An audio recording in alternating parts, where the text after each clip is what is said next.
Salut la compagnie, c'est Jules Melon et aujourd'hui dans la procédé critique, je vais vous parler d'une nouveauté sortie ce mercredi en salle et que j'ai vue en ce samedi après-midi, à savoir Argyle, le nouveau Matthew Vaughn à qui l'on doit les Kingsman mais aussi un X-Men, Kick-Ass, etc. et qui nous revient ici encore avec une parodie d'action, peut-être, comédie, d'espionnage, bref, un film qui est dans sa trempe, avec sa veine à lui, et dans lequel nous retrouvons au casting, mais alors, des acteurs et des actrices extraordinairement connus, tels que Bryce Dallas Howard, qui n'a pas fait que des bons métrages ces dernières années, il faut l'avouer. Il y a aussi Henry Cavill, John Cena, Sam Rockwell, Bryan Cranston, Catherine O'Hara, Samuel L. Jackson, et même Dua Lipa qui est là un petit peu au début, Ariana DeBose aussi, et Sofia Boutella. Bon, tout ça mélangé là, pour donc ce qui s'apparenterait à un film vraiment typé années 90-2000, tout en rendant hommage peut-être au James Bond plus d'antan.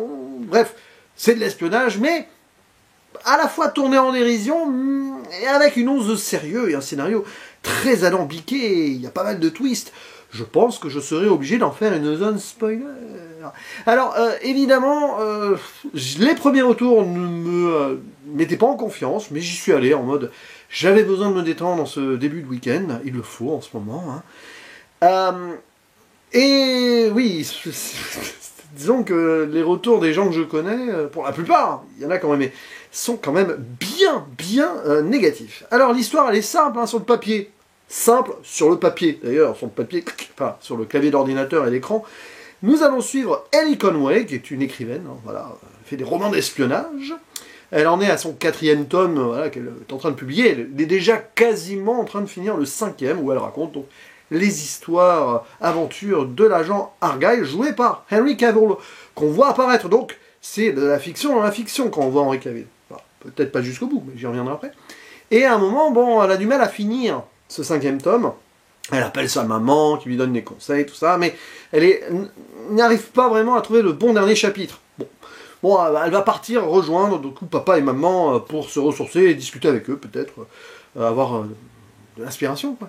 Et dans le train, parce qu'elle prend pas l'avion, elle a peur de l'avion, elle va tomber nez à nez avec un gars qui a les cheveux longs, la barbe, qui s'avère être un vrai espion, qui va la protéger d'autres gens qui visiblement essayent de la tuer, enfin, veulent s'en prendre à elle.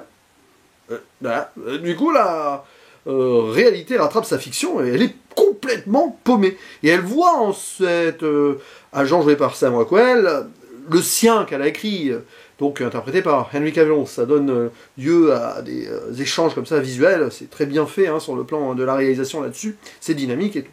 Et là tu te dis, ça va vraiment être sympa comme film.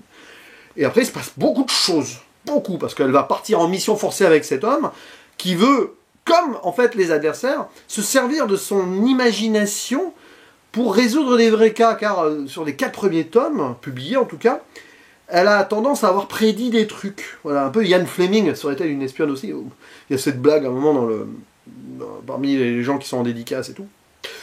Oui, bon, évidemment, l'hommage est là, le côté méta, tout ceci, tout cela. Et après, bah oui, ça retourne le scénario dans tous les sens, et il se passe beaucoup de choses, on visite des lieux, le sud de la France, à un moment, avec des vignes et tout, Londres bien sûr, et en fiction, la Grèce et d'autres endroits, la péninsule arabique, et puis la fin. Je vais pas dire où ça se passe à la fin quand même. Bon, waouh, c'est chargé comme film. Eh bien, figurez-vous que je suis rentré dedans et que j'ai apprécié. Et alors, il s'est passé quelque chose là en moi, parce que c'est clairement kitsch, ça renvoie à des trucs des années 90-2000, et il y a cette partie de moi, vraiment, qui est revenue en arrière peut-être, parce que j'aurais vu ce film il y a 20 ans, mais j'aurais surkiffé pour plein de raisons qui ne sont pas forcément les bonnes, ou du moins de mon point de vue d'aujourd'hui, on évolue forcément. Et là, je me suis laissé emporter. Alors je vois les défauts, il y en a plein, mais en fait il assume ces défauts, qui peuvent être énervants, et qui le sont. Mais en fait, je crois que l'œuvre fonce dans ce qu'elle propose, et elle le sait, enfin, Matthew Vaughn le sait en faisant ce film, que beaucoup de gens vont pas apprécier, qui prend peut-être un risque, mais au moins, il va au bout de son idée. Ce qui fait que c'est très lourd, quand même, parce que ouais, le côté pastiche et tout, et surtout, surcouche de révélation et sur-révélation, twist-retwist, des choses qu'on voit venir, mais je pense que le film veut vraiment qu'on voit venir le truc, parce que oui, on est dans le pastiche, il y a des choses, tu sens très bien quand même où est le poteau rose, et le poteau rose derrière, bon, il n'y a pas trop de surprise. Bon, à un moment, c'est tellement surécrit quand même que, oui, tu peux être surpris, mais c'est un peu long, c'est lourdingue. Mais en fait, voilà, ça passe. Le souci, que c'est un peu long quand même. Et à un moment, le discours fiction-réalité, bon, comme tu le vois venir, il perd de son essence. Même s'il y a une thématique intéressante quand même de la création, et à un moment, face à la création, d'ailleurs, on voit les pages s'effacer des fois et tout. Oui, bon, ça a déjà été fait et refait, évidemment, mais ça ne va pas creuser assez profondément, du moins dans un premier temps, cette obsession, par exemple, de ce personnage qui passe sa vie à écrire tout le temps, n'a pas de vie privée et tout. Après, on comprend pourquoi. Bon, mais ouais, c'est un peu facile, quoi, des grosses ficelles. Après, sur la réalisation, bon, il y a des moments d'effets spéciaux qui sont un peu dégueux dans la fiction. Hein, il y a une scène en Grèce là, avec la voiture Henri Cavill, c'est n'importe quoi. Ben, de toute façon, c'est complètement décomplexé, mais pas que dans la fiction de la fiction, même dans la réalité du film, c'est vraiment... c'est forcé, parce que le film assume cela. Et c'est vrai qu'à certains moments, tu sens que c'est pas très fini. Toute l'histoire avec Dua Lipa au début, là, oui, on est vraiment dans les années 80-90 à ce moment-là, mais ouais. Tu sens que de toute façon, dès le début, que ça va être de la fiction dans la fiction, c'est pas un suspense, quoi, voilà. Et bon, c'est pas aussi foiré, par exemple, même si c'est pas pareil, que Le Secret de la Cité Perdue, qui mettait aussi une romancière qui, finalement, vivait des aventures, mais il n'y a pas de réalité et fiction. Hein. Là, au moins, on va dans le truc, et puis ça donne lieu donc à des bonnes scènes d'action et de baston, quand même, il faut l'avouer, Matthew Vaughn, il garde cette tripe-là, à la caméra, notamment dans le train, c'est quand même bien. C'est mieux peut-être que Bullet Train, parce qu'à un moment tu vas penser à Bullet Train. Alors c'est David Leitch, hein, c'est pas pareil, mais voilà. Enfin c'est mieux, c'est moins lourd parce qu'on change après. Alors, le problème de Bullet Train, c'est qu'à un moment, voilà quoi. Et il y a des moments assez gracieux, je dirais, bon, vers la fin, sans en dire plus, une danse avec les fumigènes. Ouais, alors c'est complètement décomplexé, ça pourrait être ridicule, c'est kitsch, c'est over kitsch, mais ça marche. Parce qu'il se passe quelque chose. Dans ce duo, Bryce Dallas Howard et Sam Rockwell, même si Bryce Dallas Howard n'est pas tout le temps juste, mais ça colle bien avec son personnage finalement. Sam Rockwell, je l'ai trouvé excellent, par contre, parce que il est bon dans ce genre de rôle-là. Voilà.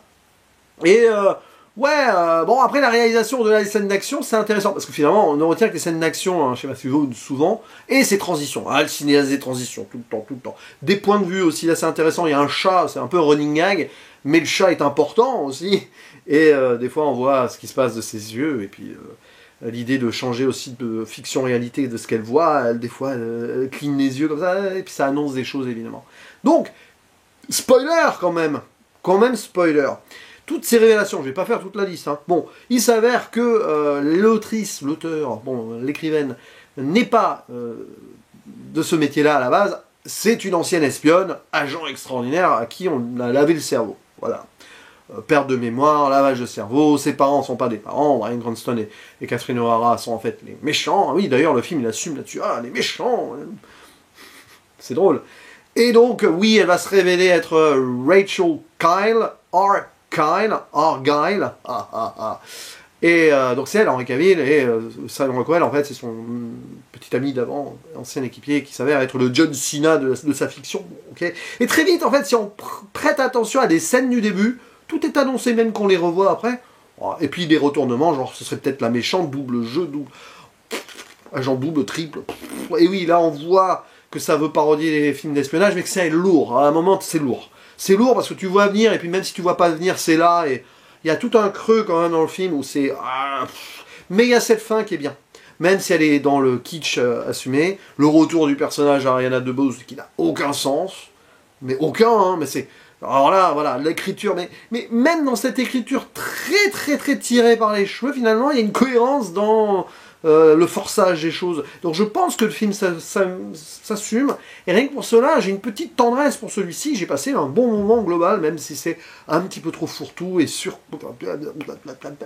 Mais j'ai eu besoin de voir ce film-là à cet instant T. Ça m'a fait du bien, ça m'a posé là un petit peu, mais j'ai aussi réfléchi, j'ai pris un petit moment de cinéma avec. Ça ne sera pas évidemment dans le top de l'année. Mais autre chose dans la zone spoiler, à la fin, un truc totalement débile là, avec Henri Cavill qui apparaît autrement, ce qui n'est pas possible vu l'intrigue, mais bon, pourquoi pas. Allez, on ouvre la porte à une franchise, bientôt au tome 1 Argyle, du tome 1 du film, du livre en film, mais à mon avis c'est un gros troll, et comme le film est un troll aussi, un pastiche, il n'y aura pas de film Argyle tome 1. De toute façon le film va faire un flop, je pense. Il n'y aura pas, je pense que c'est juste dans le LOL, et puis bon, après, il prend ça en mode LOL troll, mais si jamais finalement il en a la possibilité, il le fera, mais en fait si ça se fait pas, il s'en fiche. Et autre chose, scène post-générique où on voit, je sais pas si c'est le personnage de Argyle jeune, Henry Cavill jeune, je ne sais pas, enfin, qui arrive 20 ans avant, dans une boutique Kingsman. Waouh! C'est-à-dire qu'il va nous faire un Matthew Vaughan-verse avec les Kingsman. Ben là, moi non plus, j'y crois pas, je pense que c'est un troll. Moi, je pense que c'est un troll. Aussi bien, c'est juste un bar qui s'appelle Kingsman, d'ailleurs. Je me sens pas que ce soit un tailleur, rien du tout. C'est juste un truc qui s'appelle Kingsman, et il y en a peut-être vraiment dans la vraie vie, en plus. Bon, c'est peut-être un hasard, mais je pense pas qu'il y ait une connexion. Je vois pas l'intérêt, en plus. Ça ne donne pas l'idée que ça pourrait être, entre guillemets, logique. Même si avec ce film, la logique et tout, je pense que c'est juste une grosse blague, qu'il est allé au bout de son délire jusqu'à, du coup, mélanger sa propre fiction avec cette fiction, comme la fiction se mélange ici avec la réalité. C'est tout. Je pense qu'il faut voir ça comme une boutade. Mais peut-être que j'ai tort, ça on verra bien dans quelques années. Il y aura des suites des Kingsman, 1 et 2, parce que le préquel, bon, on peut quand même un peu l'oublier celui-là. Hein. Mais avec Argyle derrière, aucun intérêt. Je ferme la zone spoiler, tout ça pour dire que, bah, allez le voir quand même, ça détend, c'est bien, il y a des choses qui sont sympathiques, c'est relou, c'est surfait pour les révélations que j'ai évoquées avant, mais il y a des thématiques intéressantes, il y a une réflexion fiction-réalité et sur la création, même si c'est pas poussé ultimement, parce qu'après tu l'oublies, arrivé au milieu du film et tout ce qui est révélé, mais c'est récréatif, et c'est volontairement, je pense, dans ce sens-là, avec des bons moments de chorégraphie et de la BO sympa aussi. Hein. On a le morceau Now and Then des Beatles qui revient souvent, un peu de pop. Je crois qu'il y a Dua Lipa qui doit faire une chanson ou deux. Voilà quoi. La BO est sympa aussi, donc pourquoi pas? Pourquoi pas? Franchement, ce n'est pas la daube que beaucoup de gens disent. C'est pas non plus un film absolu, mais ça, pratiquement personne ne le dit. Mais non, c'est bien, voilà, c'est sympa. Franchement, ouais, allez. Dites en commentaire ce que vous en avez pensé, même si vous avez détesté, hein, lâchez-vous, c'est pas grave. Et je vous dis à la prochaine, ciao!